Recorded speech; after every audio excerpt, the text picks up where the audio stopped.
যে টপিকটা থেকে ঢাকা বিশ্ববিদ্যালয়ে বারবার কোশ্চিন হয়।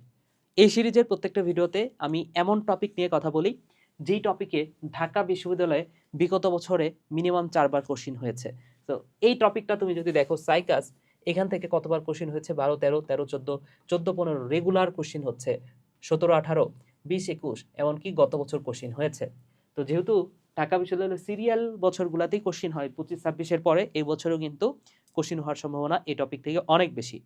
তো গত বছর যে কোশ্চিনটা হয়েছিল সেটা দিয়ে শুরু করি।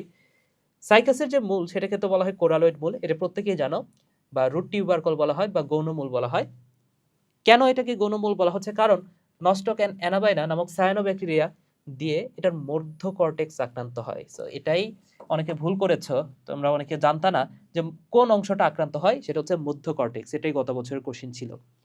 আচ্ছা, আরো কি কোশ্চিন হয়েছে? আর্কিগোনিয়ামের ভেতরে সৃষ্টি হচ্ছে ডিম্বাণু, এবং আর্কিগোনিয়াম তৈরি এটা কিন্তু একটা আদি বৈশিষ্ট্য নগ্নবীজ উদ্ভিদের। সাইকাসের শুক্রাণু থেকে কোশ্চিন হয়েছে। তো সাইকাসের শুক্রাণু হচ্ছে উদ্ভিদকুলের মধ্যে সর্ববৃহৎ, লাটিমের মতো এবং সচল। সো লাটিমের মতো সচল এমন দেখতে, এবং বহু ফ্লাজেলা যুক্ত, অনেকগুলো ফ্লাজেলা আছে। সাইকাসের বিশেষ নাম হচ্ছে পামফার্ন। কেন পামফার্ন? কারণ কাণ্ডটা দেখতে পাম গাছের মতো, পাতা দেখতে ফার্নের মতো। এটাকে বলা হচ্ছে জীবন্ত জীবাশ্ম বা লিভিং ফসিল। তো জীবন্ত জীবাশ্ম এই টপিকটা ঢাকা বিশ্ববিদ্যালয়ের পরীক্ষার জন্য অনেক বেশি গুরুত্বপূর্ণ। আরো অনেক জীবন্ত জীবাশ্ম আছে, এটা নিয়ে আলাদা একটা ভিডিও আমি বানাবো। ঠিক আছে, এছাড়াও এই সাইকাস সম্পর্কে আর কি জানতে হবে? সাইকাস হচ্ছে স্পোরোফাইট অর্থাৎ টু এন্ড ডিপ্লয়েড উদ্ভিদ। এদের মূল কাণ্ড পাতা আছে, এটা তো বোঝা যাচ্ছে। এরপরে এটা পাম গাছের মতো এই গাছটা, সেটা তো এখান থেকে আমরা বুঝলাম। এবং এখানে ফল উৎপন্ন হচ্ছে না, তাই বীজটা নগ্ন অবস্থায় আছে, যেহেতু নগ্ন বীজ উদ্ভিদ। পাতা বৃহৎ, পক্ষল যৌগিক, এবং কাণ্ডের মাথার দিকে সর্পিল আকারে সজ্জিত। এখানে পাতা দুই রকমের, একটা হচ্ছে যৌগপত্র বা পর্ণপত্র, যেটা সবুজ বর্ণের, স্বল্পপত্র বাদামি বর্ণের। কচি পাতা ভার্নেশন সার্সিনেট বা কুণ্ডলিত অবস্থায় থাকে, এবং এখানে ট্রান্সফিউশন টিস্যুটা বিদ্যমান।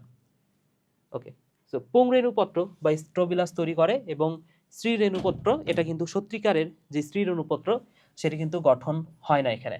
এছাড়াও এখানে হেটারোস্পোরিক অর্থাৎ যৌন জননে এটা মেগাস্পোর ও মাইক্রোস্পোর সৃষ্টি করে, এবং এটা হচ্ছে বায়ুপরাগী। সো এই ইনফরমেশনগুলো মনে রাখলে এইখান থেকে কিন্তু কোশ্চিন হচ্ছে।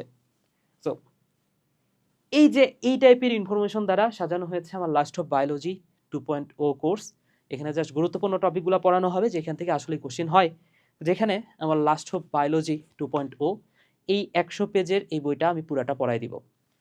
তো তোমরা চাইলে এই বইটা বা এই কোর্সটা কিনতে পারো। কমেন্ট অথবা ডেসক্রিপশন বক্সে তোমরা অর্ডার লিঙ্ক পেয়ে যাবা।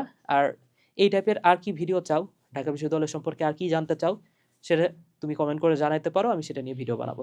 সবাই ভালো থাকো, সুস্থ থাকো, টাটা।